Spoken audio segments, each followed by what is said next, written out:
달라지게 됩니다. 다시 말하면 이제 한반도 한국에 대한 신라 통치를 현실적으로 포기하는 그와 같은 결정을 내리고 한국 문제를 국제연합에 이관하는 그와 같은 결정이 내리고 이제 미국의 남한으로부터 철수하는 손을 떼는 그와 같은 일을 하게 됩니다. 또 그와 같은 1947년에 그 미국 정책이라는 것은 미국의 한국 정책이라는 것은 이게 미국의 중국 정책, 미국의 아시아 정책이라는 것이 결국은 미국의 중국 정책, 미국의 일본 정책, 미국의 한국 정책 이것이 이 세 나라의 정책이라는 것이 너무나 유기적으로 밀접하게 상호 관련이 될 수밖에 없는 상황 속에 놓여 있었는데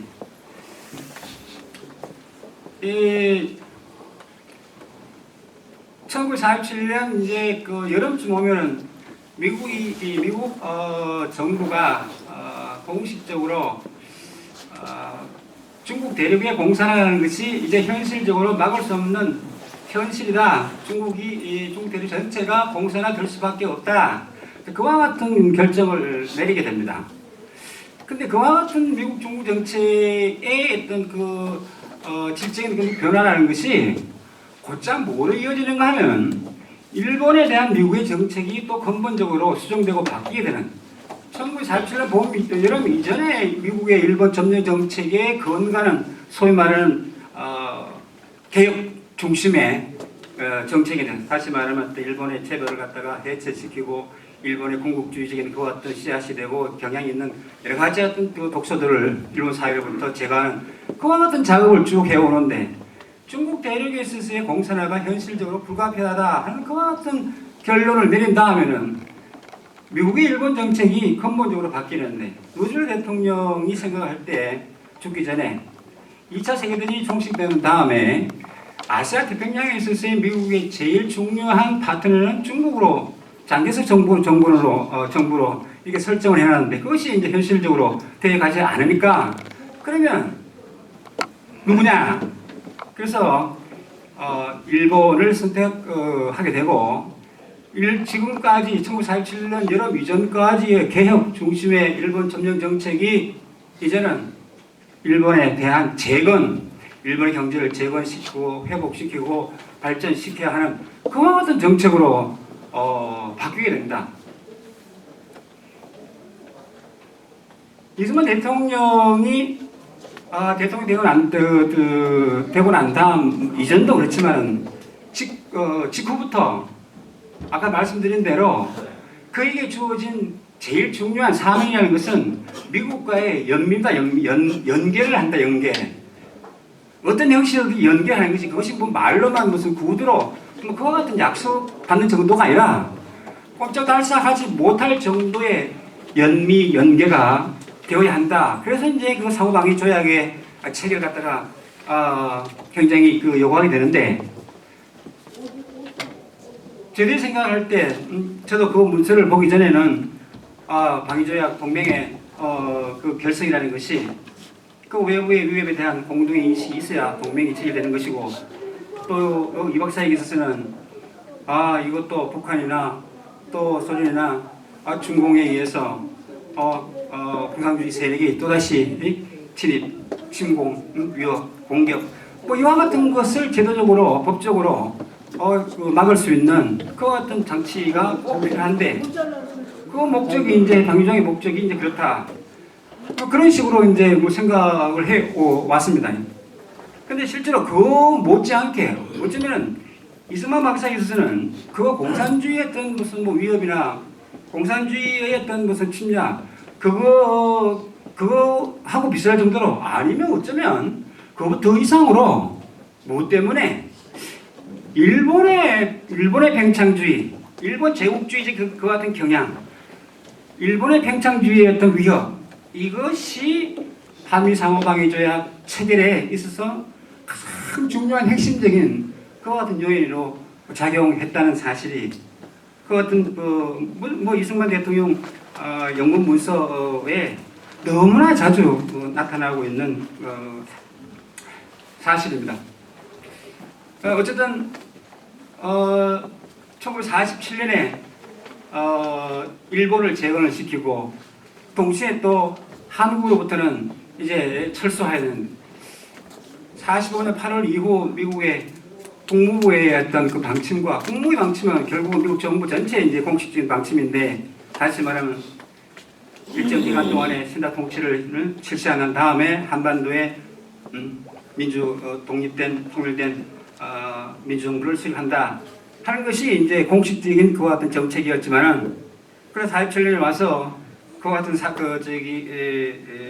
목표가 현실적으로 달성할 수 없게 되는 그와 같은 처지에 놓이게 되는데 미국의 국방부, 미국의 군부의 생각은 처음부터 한국 남한에 미국 군대가 주둔하는 거 5만 명, 6만 명이 주둔하는 것을 굉장히 비판하고 반대를 합니다. 왜? 미국에 있어서 한반도, 한국이 지니고 있는 가치가 의미가 별로 없다, 거의 없다. 그래서 수많은 군대가 이게 있을 필요가 없고 미국에 있어서 대단히 중요한 군사적으로 한국은 무슨 군사적으로도 전략적으로도 특히 경제적으로 미국에 있어서 중요한 나라가 결코 아니기 때문에 있어야 될 이유가 없다는 거죠. 그러나 이제 미국의 공식적인 이제 한국 정책이 그런 것이기 때문에 한반도에 대한 한국에 대한 신라 통치 그 문제를 계속 밀고 가다가 그리고 좌우 합작도 합작위원회에서 하는 것만큼 했지만은 뭐 여러 가지 안 되는 그것도 현실이 이제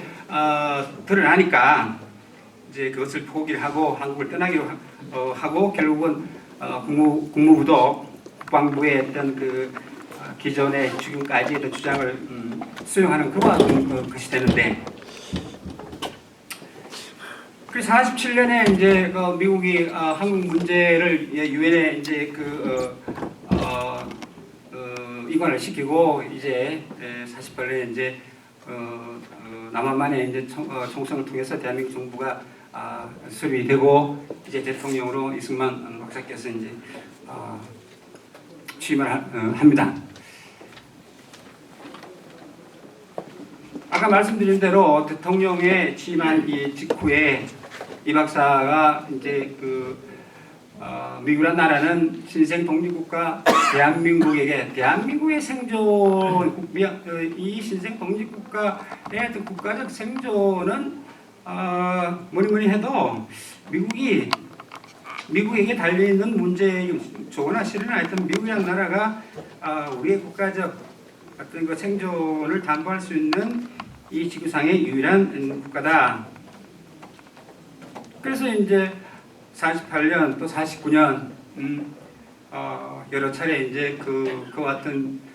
자기의 어떤 요구를 미국에 하지만 그러나